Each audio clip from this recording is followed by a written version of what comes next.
ओम गुरु सत्ताय नमः। गायत्री महाविज्ञान द्वितीय भाग। लेखक वेदमूर्ति तपोनिष्ठ पंडित श्री राम शर्मा आचार्य। गायत्री उपनिषद अगला भाग। आइए पढ़ते हैं, सुनते हैं और समझते हैं।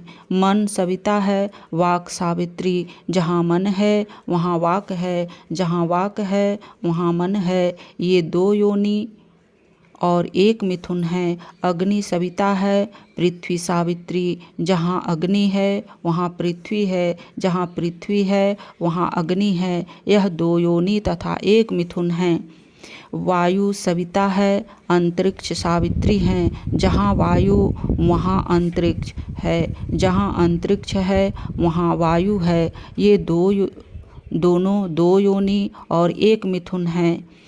आदित्य सविता है, धौ सावित्री। जहाँ आदित्य हैं वहाँ धौ हैं, जहाँ धौ हैं वहाँ आदित्य हैं। ये दोनों दो योनि और एक मिथुन हैं। चंद्रमा ही सविता है, नक्षत्र सावित्री हैं। जहाँ चंद्रमा है वहाँ नक्षत्र हैं, जहाँ नक्षत्र हैं वहाँ चंद्रमा है। ये दोनों दो योनि और एक मिथुन हैं। दिन सविता है और रात्रि सावित्री है। जहाँ दिन है वहाँ रात्रि है, जहाँ रात्रि है वहाँ दिन है। ये दो योनि और एक मिथुन हैं। उष्ण सविता है, शीत सावित्री। जहाँ उष्ण है वहाँ शीत है, जहाँ शीत है वहाँ उष्णता है। ये दोनों दो योनि और एक मिथुन हैं। बादल सविता है और वर्ण सावित्री। जहाँ बादल है वहाँ वर्ण है, जहाँ वर्ण है वहाँ बादल है। ये दोनों दो योनि तथा एक मिथुन हैं। विद्युत सविता है और उसकी तड़क सावित्री। जहाँ बिजली है वहाँ उसकी तड़क है, जहाँ तड़क है वहाँ बिजली है। ये दोनों दो योनि और एक मिथुन हैं। प्राण सविता है, अन्न सावित्री। जहाँ प्राण है वहाँ अन्न है, जहाँ अन्न है वहाँ प्राण है। ये दो योनि तथा एक मिथुन हैं। वेद सविता है, छंद सावित्री। जहाँ वेद है वहाँ छंद है, जहाँ छंद है वहाँ वेद है। ये दो योनि और एक मिथुन हैं। यज्ञ सविता है और दक्षिणा सावित्री है। जहाँ यज्ञ है वहाँ दक्षिणा है, जहाँ दक्षिणा है वहाँ यज्ञ है। ये दो योनि तथा एक मिथुन हैं। विद्वान तथा परोपकारी महाराज, आपकी सेवा में यह ब्रह्मचारी आया है। यह ब्रह्मचारी आपके यहाँ आकर ज्ञान से परिपूर्ण हो गया है। इसके बाद वे वहाँ से चले गए और उन्होंने कहा कि अब मैं इसे जान गया हूँ। उन योनियों अथवा इन मिथुनों में आया हुआ मेरा कोई ब्रह्मचारी अल्पायु नहीं होगा।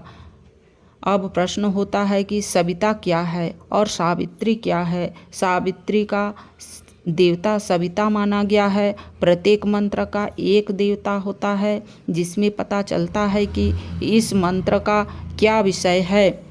गायत्री का देवता सविता होने से यह स्पष्ट है कि इस मंत्र का विषय सविता है। सविता का प्रधानता होने के कारण गायत्री का दूसरा नाम सावित्री भी है। मैत्रेय पूछते हैं, भगवान सविता क्या है और वह सावित्री क्या है। महर्षि मौद्गल्य उन्हें उत्तर देते हैं कि सविता और सावित्री का अविच्छिन्न संबंध है। जो एक है वही दूसरा है। दोनों का मिलकर एक जोड़ा बनता है। एक केंद्र है, दूसरा उसकी शक्ति है। दोनों एक दूसरे के पूरक हैं। शक्ति मार्ग का महत्व उसकी शक्ति के विस्तार से है।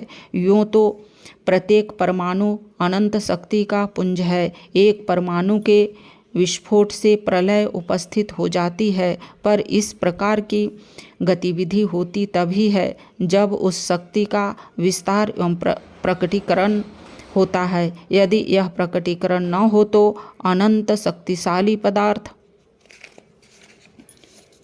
का भी कोई अस्तित्व नहीं, उसे कोई जानता तक नहीं। सविता कहते हैं तेजस्वी परमात्मा को और सावित्री कहते हैं उसकी शक्ति को। सावित्री सविता से भिन्न नहीं वरन उसकी पूरक है, उसका मिथुन अर्थात जोड़ा है। सावित्री द्वारा ही अचिंत्य, अज्ञेय, निराकार एवं निर्लिप्त परमात्मा इस योग्य होता है कि उससे कोई लाभ उठाया जा सके। ओम शांति।